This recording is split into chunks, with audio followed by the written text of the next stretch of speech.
Hello, and welcome to the History of Africana Philosophy by Chike Jeffers and Peter Adamson, brought to you with the support of the King's College London Philosophy Department and the LMU in Munich, online at historyofphilosophy.net.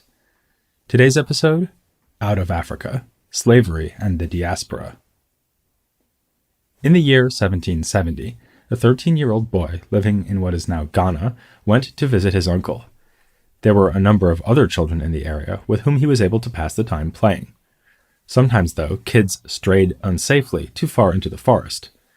One day, the boy was reluctant to go along, but when he was mocked for his cowardice, he capitulated to the peer pressure, with disastrous consequences.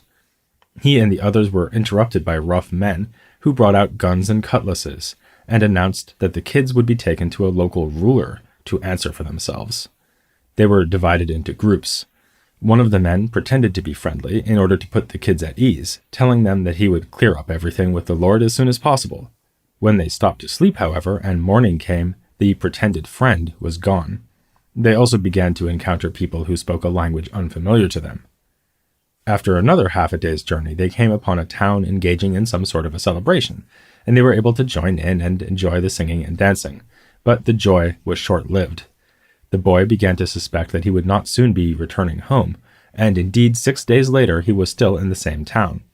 Another man came, claiming to know people in the boy's hometown and promising to bring the boy there, and this gave the boy some hope. They went not to his hometown, though, but to the coast. Here the boy saw white people for the first time, which scared him greatly, for he had heard that white people might eat you. He was brought to a slave castle full of chained prisoners. The man who had brought him there was given a gun, a piece of cloth, and some lead as payment for the boy. After 3 days, he was brought to a ship and transported to Cape Coast, where another ship was waiting to embark on a voyage across the Atlantic Ocean. A plan was hatched by the captives on this ship to revolt and destroy the ship, but the plan was foiled. Eventually, the ship sailed, bringing this boy to the Caribbean island of Grenada and introducing him to his new reality, slavery in the Americas. The boy's name was Kobna Otoba Kuguano. This heart-rending account of his capture and enslavement comes from the opening pages of his 1787 book, Thoughts and Sentiments on the Evil and Wicked Traffic of Slavery and Commerce of the Human Species, humbly submitted to the inhabitants of Great Britain by Otoba Kuguano, a native of Africa. In an upcoming episode, we will discuss how Kuguano came to live as a free man in Britain, got involved in anti-slavery activist circles, and eventually wrote this remarkable book. The autobiographical material we have just recounted takes up but a few pages of the book, which is therefore not primarily a testimony concerning his personal experience of slavery, but rather an exercise in political philosophy, a carefully reasoned yet passionate attack on the transatlantic slave trade and slavery in the West Indies. Kuguano's story unfolded and his thought developed amidst the traumatic, world-shifting impacts of slavery and colonization by Europeans in the modern era, which will provide the frame for this second section of our series of episodes on Africana philosophy. We will be exploring philosophical thought produced by Africans and people of recent African descent in reaction to these events and processes. This first episode of the new section is intended, much like Kuguano's autobiographical account near the beginning of his book, to give some context for the philosophical content that will be our focus. Ironically, the first step in grasping the importance of the enslavement of Africans by Europeans in the modern world is understanding the way in which it is not special. For many people today, the word slavery automatically conjures up images of black people working in cotton plantations in the American South. But it is, of course, an understatement to say that the practice of slavery long predates what took place in the United States or in the British colonies that came to form that country. Slavery has played a role of some sort in a great many, perhaps even most, of the social orders devised by human beings over the period of our history as a species, starting from the time in which we ceased to be predominantly hunters and gatherers. Indeed, it did not take turning to Africana philosophy for slavery to be raised not only as a historical fact, but as a matter of philosophical relevance on this podcast. Already, episode 48 of the original series of episodes addressed the topic of Aristotle's defense of slavery. It is also worth remembering that, etymologically, the word slave is commonly thought to be derived through the Latin word sclavus from the word Slav, thus representing an association in medieval times of slavery with the conquering and selling of Slavic people. More recently, in this series of episodes on Africana philosophy, we discussed philosophical reflections on slavery by Zera Yacob and Ahmed Baba.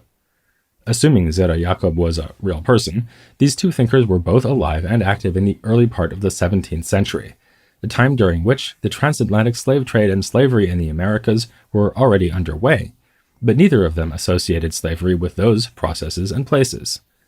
They thought rather mainly, and perhaps even exclusively, of slavery in the Islamic world, with Zera Yacob criticizing Islam among the world religions for its tolerance of slavery, and Ahmed Baba condoning slavery but upholding the traditional view that Muslims should not be enslaved, regardless of where they come from or how they look.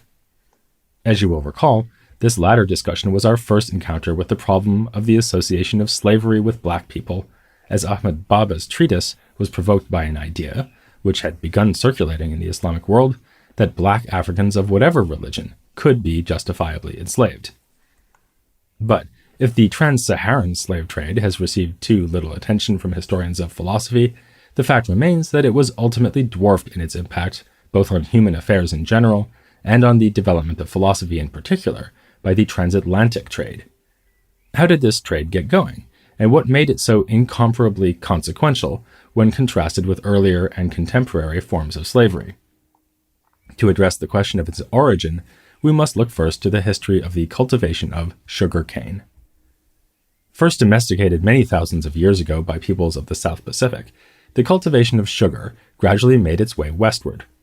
By medieval times, it was an important crop in the Middle East. Then the Crusades introduced it to Europeans, which brings us to the central role of sugar production by the Portuguese, the Spanish, and Italians, like the Genoese, in the story of the slave trade, a story that must be connected to these people's more famous roles in European exploration of the so-called New World in the 15th and 16th centuries.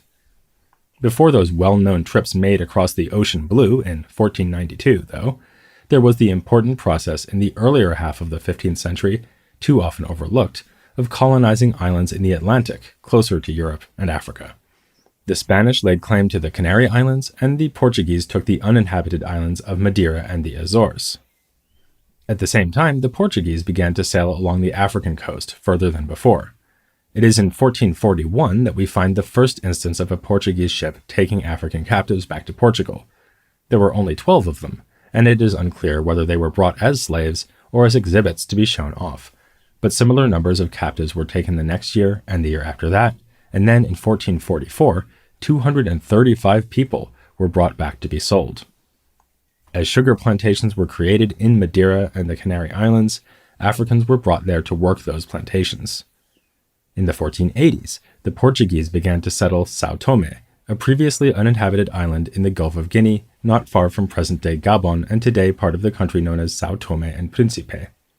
There, too, sugar plantations were created and worked by Africans brought from the mainland.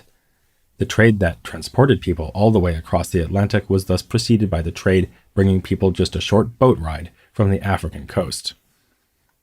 How extensive and historically significant the enslavement of Africans by Europeans would have been if Christopher Columbus had not made his voyages, or if the colonization of the Americas had not ensued, is an interesting question. The world we live in, however, is the world in which the various European powers who colonized the Americas ended up using, and in many places completely depending upon, enslaved Africans for the economic growth and development of their colonies.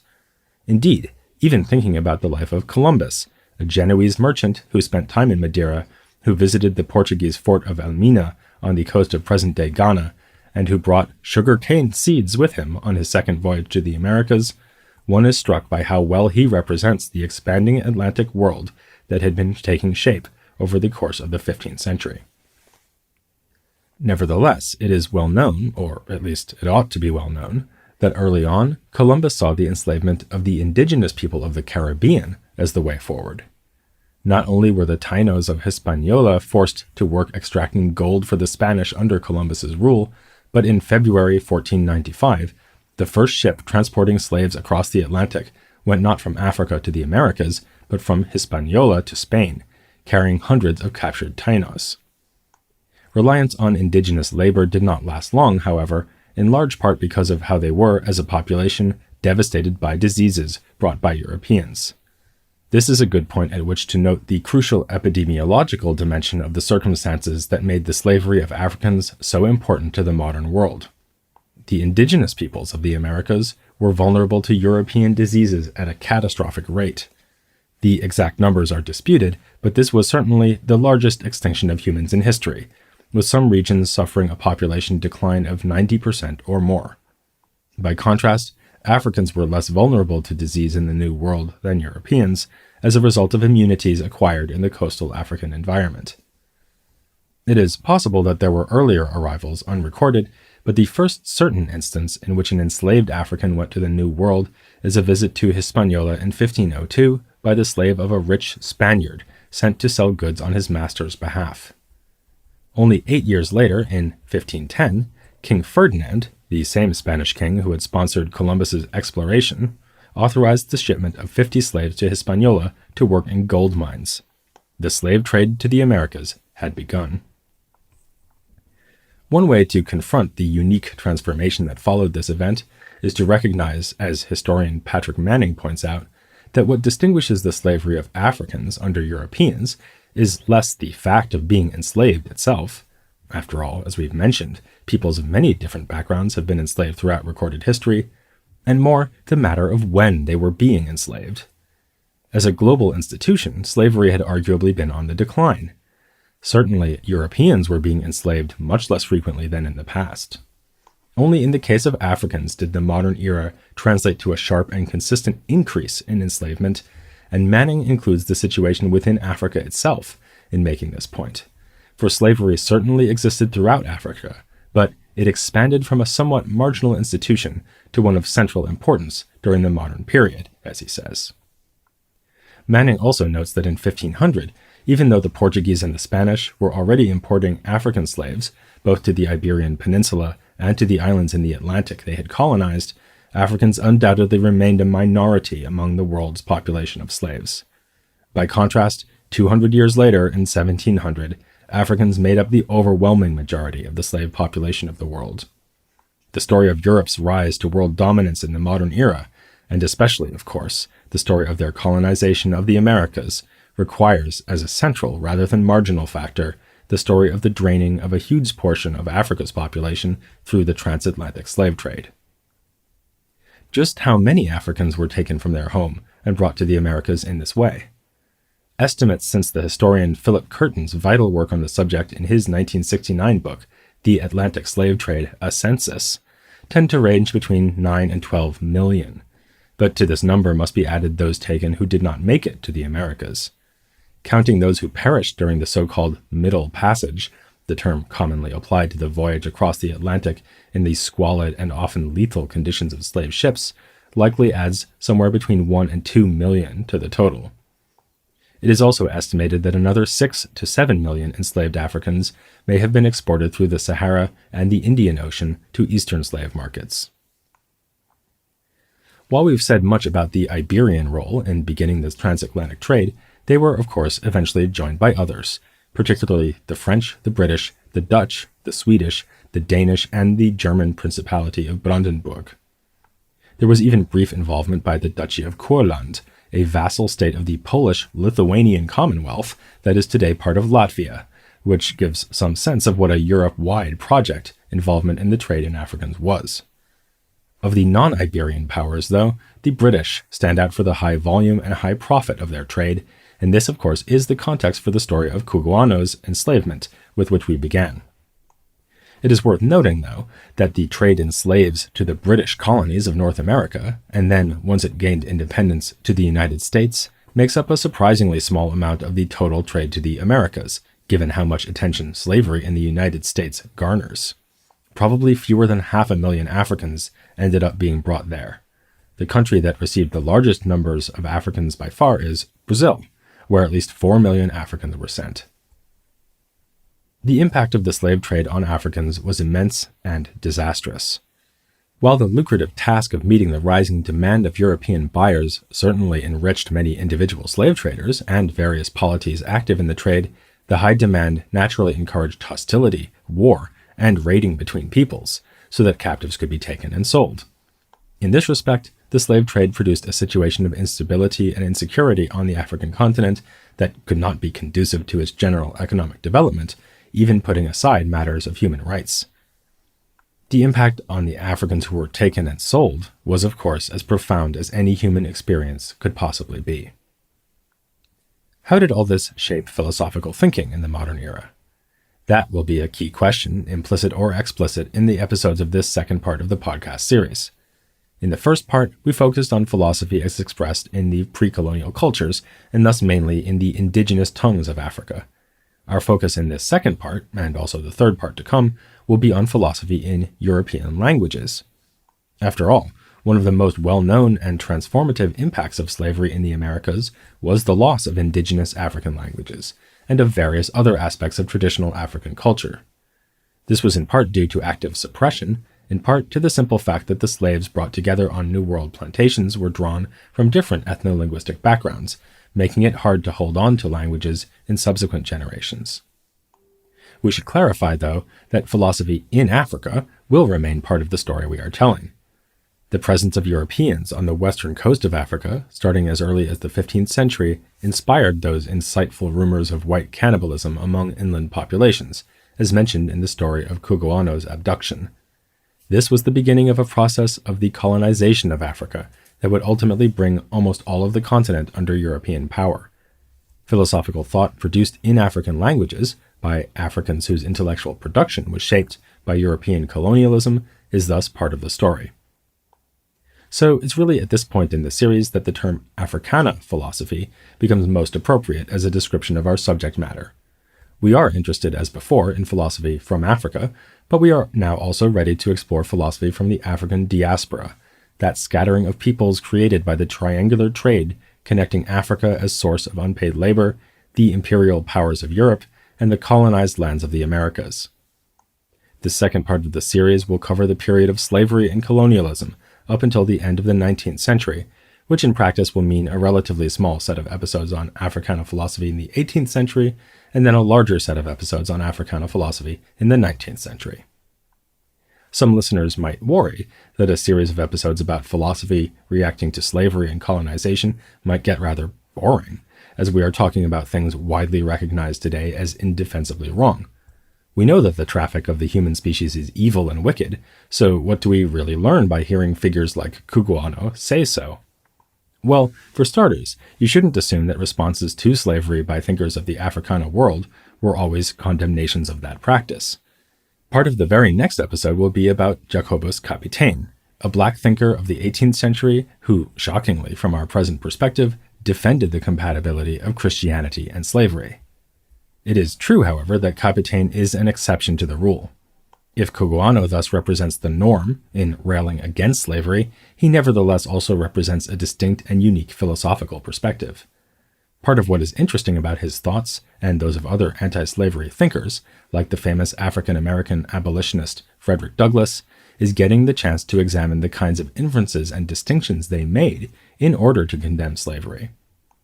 We'll be asking whether these constituted cogent and effective ways to argue against slavery, and also inquiring into the broader moral and political implications that follow from their conceptions of humanity, dignity, labor, and the like. Then too, even in a work like Cugoano's Thoughts and Sentiments, moral and political matters are not the only matters of philosophical interest that come up. Cugoano responds to interpretations of the Bible as condoning slavery by developing a theory of how God communicates with human beings through symbols, including elements of the natural world. He thus raises important questions of theology, metaphysics, and hermeneutics. To explore philosophy produced in the wake of slavery is not to study only the philosophy of slavery, even in cases like Cugoano's, where the nature of slavery is among his central concerns. Perhaps the best way to hint at how much there is for us to explore in episodes to come is to close this episode by looking at a writer and thinker who came along much earlier than Cugoano. Let's return to the Iberian Peninsula and to the 16th century, the time during which the transatlantic slave trade first began to flourish. It is in this century that we find the oldest known book published in a European language by someone of sub-Saharan African descent, a book of poetry by a man known as Juan Latino. He was born in 1516, or perhaps in 1518, and the date of his death is even less certain, as it has been estimated to be either in the last decade of the 16th century or in the first decade of the 17th. Among the many other things about Latino that we do not know for certain is where he was born. An autobiographical note in his second book of poetry states that he was taken out of Ethiopia in infancy, which we can take to mean that he was captured in West Africa and brought away as a slave at a young age. Here, the word Ethiopia need not refer to the country in the Horn of Africa. It most likely represents appropriation of the classical use of the term to refer to Black Africa in general, which is a usage that we'll be encountering regularly. On the other hand, some sources suggest that he was born in Spain. Whether it was him or his parents that were brought forcibly to Spain, we know that he grew up a slave in the household of the Count of Cabra and his wife Elvira. Latino was a personal servant and companion to their son, who was, through his mother, the third Duke of Sessa. When the family moved from Baena to Granada after the Count's death, the young Duke began to study at the Cathedral of Granada. It appears that his servant benefited from attending these lessons as well. He began to show great aptitude in Greek and especially in Latin. The name Latino is in fact a nickname bestowed as recognition of Juan's consummate skill in Latin. He may not have previously had any surname. Latino's talent led him to achieve multiple degrees from the University of Granada and eventually become a respected professor of grammar at the university. While in this position, he wrote poetry in Latin, and in 1573 published his first book of poetry. We won't bother you with the title because, to the extent that it has one at all, it is a page-length description of the book's contents. The most important work in this book is the Austrias Carmen, also known as the Austriad, or as one scholar translates its title, the Song of John of Austria. John of Austria was the illegitimate son of King Charles V, one of the Habsburg rulers of Spain, and while John's half-brother Philip II was on the Spanish throne, John led the naval fleet that defeated the Ottoman Empire at the Battle of Lepanto in 1571. Latino's Austriad tells the story of the Battle of Lepanto, celebrating Spain's glorious victory over the Turks. Latino was clearly an exceptional figure, though not unique. We'll soon be meeting other authors who rose from slavery to become noteworthy literary figures.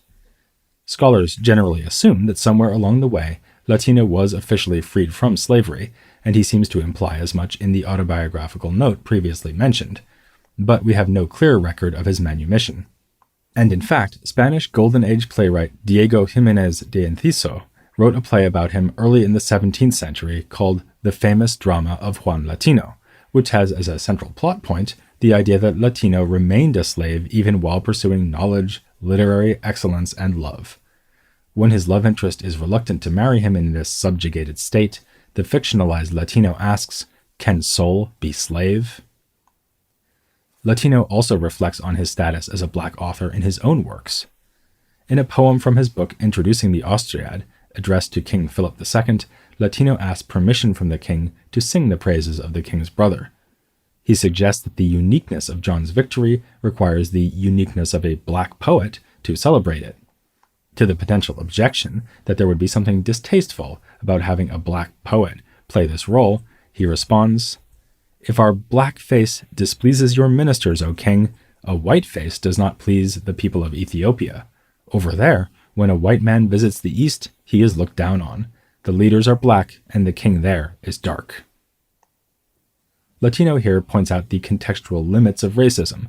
The white part of the world is but one part of the larger whole, and its irrational prejudices are no more indicative of the truth than the prejudices that can be found elsewhere. Furthermore, it makes no sense to associate blackness with slavery, given the existence of powerful Black rulers. With intellectual moves like these, Latino was, we might say, getting out in front of the problem early on, as a contrast between two further responses to Black writing in Latin may demonstrate.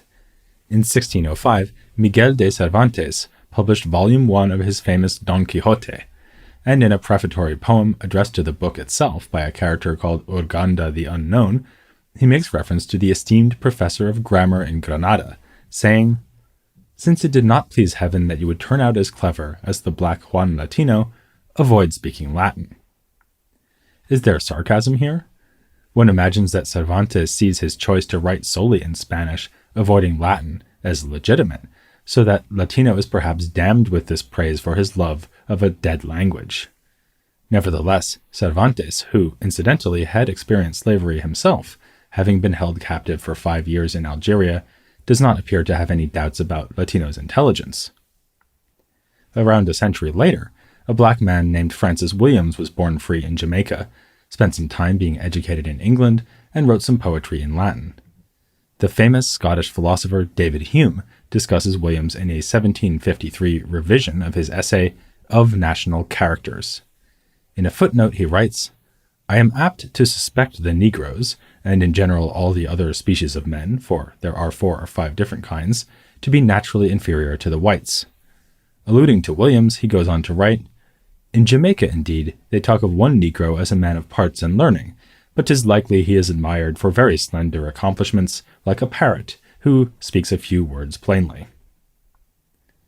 This comment from someone generally recognized as one of the most brilliant philosophical minds, not just of his time, but of all time, indicates how common and influential the corrosive ideas of natural white superiority and black inferiority had become by the middle of the 18th century.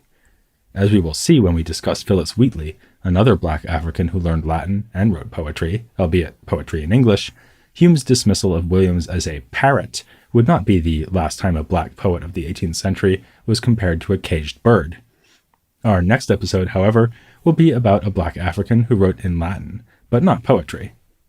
Anton Wilhelm Amo was not a poet, but rather a professional philosopher, engaging in his work with the ideas of thinkers like René Descartes on the problem of the relation between the mind and the body. Discussing Amo will show that the philosophical ideas of black minds thinking in the wake of slavery were in no way limited to the question of what to say and do about the enslavement of black bodies, though we have evidence that Amo weighed in on that question as well. If you don't mind the wait of 2 weeks, Amo is somebody we would like you to meet, next time here on the History of Africana Philosophy. I'm gonna tell him I had hard trials.